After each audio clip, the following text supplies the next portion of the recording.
Quelque chose de vous. Quelque chose à vous. Lire. Chers auditeurs, je suis sûre que vous êtes comme moi, que vous ressentez cela.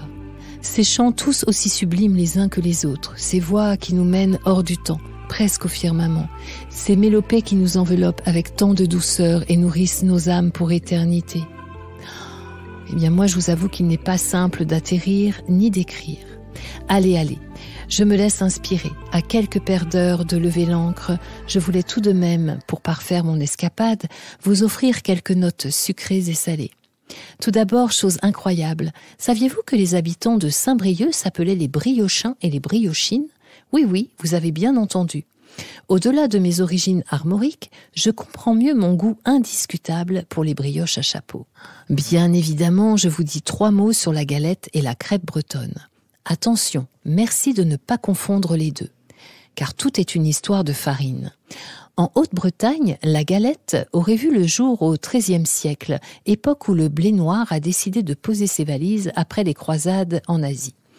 Dans tous les cas, elle est reconnue au Moyen-Âge.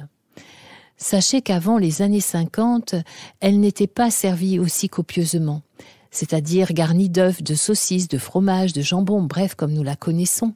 La galette se mangeait sans garniture, pour être trempée dans une soupe pour l'épaissir, et ou servait aussi de préparation de bouillie. Sa petite sœur ou petite cousine, la belle crêpe, elle tient ses quartiers en Basse-Bretagne, confectionnée à base de froment pour les crêpes sucrées ou de sarrasin pour les crêpes salées. Bref, beaucoup d'entre vous savent que pour la crêpe sucrée, je suis championne, première au podium.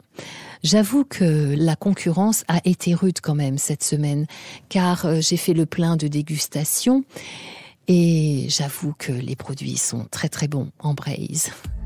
Mais voilà que sonne la corne de brume. Je vous remercie de vos témoignages à l'égard de Dénès Prigent et de vos écoutes et partages. Chères toutes et tous, boussole, compas et cartes sont fin prêts.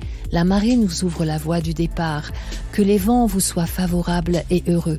À tout vite pour une prochaine escale. Bon vent, prenez soin de vous. Keno. Quelque chose de vous. Podcast.